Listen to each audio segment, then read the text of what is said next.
16-17 হবে। তো কাজী বলে এবার কাজীর রায়। কাজী বলে আনকিহুল গুলামান জারিয়া ওয়া আনফিকু আলা আনফুসিহিমা মিনহু ওয়া তাসাদ্দাকা। এটা আদাবের রায়। সুবহানাল্লাহ বলেন। সুবহানাল্লাহ। কাজীর রায়টা হলো, কাজী বলতেছেন আমার প্রস্তাবনায় তোমাদের ছেলেমেয়েদের মধ্যে বিয়ে হবে, যেহেতু কেউ টাকা পয়সা নিচ্ছ না, স্বর্ণ নিচ্ছ না কেউ, সুতরাং তোমাদের ছেলেমেয়ের মধ্যে বিয়ে হবে, আর বিয়েতে যত খরচ হবে এই স্বর্ণ দিয়ে হবে। সুবহানাল্লাহ। যা বাঁচবে সব ওয়াতাসাদ্দাকা, এই মেয়েকে মহর হিসেবে দেওয়া হবে। সুবহানাল্লাহ। আলহামদুলিল্লাহ। আলহামদুলিল্লাহ। এখন শিক্ষণীয় বিষয় হলো, আমি দুইটা জিনিস বলবো আপনাদেরকে। একটা হলো ইসলাম যদি এসে যায় তাহলে মানুষের মানসিকতা এত উন্নত হবে, দুনিয়াতে কেউ ধরবে না, দুনিয়া চাই এরকম কেউ বলবে না, বরং দুনিয়াকে তালাক দেওয়ার এরকম বলবে। কেউ যদি দুনিয়াকে তালাক দেয়, কোন জাতি, কোন ব্যক্তি, কোন পরিবার, কোন দেশের মানুষ দুনিয়াকে তালাক দেয়, দুনিয়া কয় স্যার একটু ধরেন তো বলে, দুনিয়া বলে দুনিয়া যাবে না তার কাছ থেকে। দুনিয়া হলো পানির মতো, ধরতে পারবে না। দুনিয়া যদি কেউ ধরতে চায় ফস করে চলে যায়। দুনিয়া ধরার কিচ্ছু নাই। আর দুনিয়া তাবুররু ওয়া তাদুররু ওয়া তামুররু।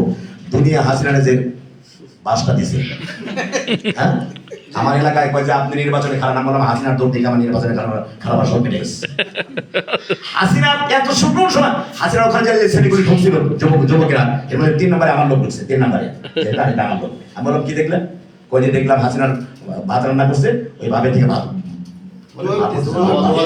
গরম ভাত, তরকারিও ধোয়া উঠতেছে, দুপুরে খাইবা কি গোস্ত মাছ সব, তুই ভাত পোলা বানিয়ে গিয়ে খাইবো।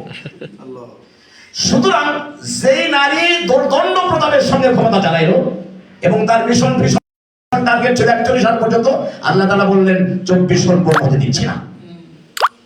কোরআনে কারিমের মধ্যে কি পাওয়ারফুল কথা আছে, আমি তো পরে নিশ্চিত হয়ে যাই। মানুষ জাতি যদি জানে, সেজন্য জাতিকে এখন আপনাদের করণীয় হলো এই জাতিকে শিক্ষামুখী করা। শিক্ষামুখী মানে হলো কোরআনমুখী করা। কোরআনমুখী করতে পারেন জাতিকে। এখন জাতি, আমার এক রিক্সাওয়ালা কয় হুজুর ভোট করে, আমরা ভোট দিয়ে কি খাবো? আপনার রিক্সা তোমার চালান কয় না কিছু ব্যবসা জানলাম কি কয় যে সবাই দেখতে পারে, আপনাকে দেখো, আপনাদেরকে দেখবো এবার জনগণকে আবেগী, কিন্তু ভোট কিন্তু দেবে আপনাদেরকে। আর নির্বাচন স্বচ্ছ হবে, ভোট ইসলাম অনুযায়ী পাবে, সরকার ইসলাম অনুযায়ী গঠন করবে ইনশাআল্লাহ। কিন্তু আমাদেরকে বলে গেলে চলবে না, এই জাতি কিন্তু এখনো গঠন করা হয় নাই। জাতি কিন্তু আবেগী। ইসলাম যখন এসে বলবে 5 ওয়াক্ত নামাজ ফরজ, এটা কি ইসলাম বলে না, মানে সরকার বলে নাকি আল্লাহ বলে? আল্লাহ বলে। যখন ইসলামের এই বিধানটা বাস্তবায়ন করা হবে, আর কোন ব্যবসায়ীকে ব্যবসার সময় দোকান খুলতে দেওয়া হবে না, দোকান চালু থাক কিন্তু নামাজ পড়তে হবে, ঠিক না? তখন এই জাতি কিন্তু নামাজ, এই যে ফজরে আসতে হবে, জোর আসতে হবে, তখন এই জাতি কবে যে কাজে পড়তেছে না, কিন্তু 5 ওয়াক্ত নামাজ পড়তে হয়, আগে তো ভালো ছিল।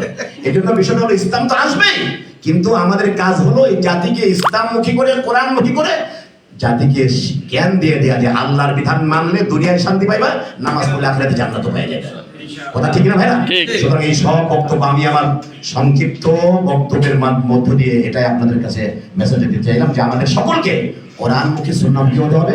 ব্যক্তি, পরিবার, সমাজ, রাষ্ট্র সুন্দর যদি আমরা করতে চাই, তাহলে আসলে কোরআন সুন্নাহমুখী হয়ে আমরা সবাই আমার গোটা আমরা যাকে যেখানে পাবো তাকে আমরা যেন কোরআন শিক্ষার দাওয়াত দেই, কোরআন বুঝার দাওয়াত দেই, কোরআন মেনে চলার দাওয়াত দেই। এই দাওয়াত আমরা দিতে থাকি। মহান আল্লাহ সুবহানাহু ওয়া তাআলা আমাদের সকলকে আজকে এই সংক্ষিপ্ত আলোচনা অনুষ্ঠান ইসলামী রাষ্ট্র গঠনে মেরাজের ভূমিকা, মেরাজ নিয়ে তো আমি গতকালকে বাইতুল মুকাররমে 1.5 ঘন্টা বলেছি। মেরাজের 3টে বিষয়, 3টে শিক্ষা আমি বলে শেষ করে দিচ্ছি। রাসূল আকরাম সাল্লাল্লাহু আলাইহি ওয়াসাল্লাম আমাকে 3টি উপহার দেওয়া হয়েছে। কয়টি? সূরা ইসরা ব্যাখ্যা করে যে 14 পয়েন্ট হতো, সূরা ইসরা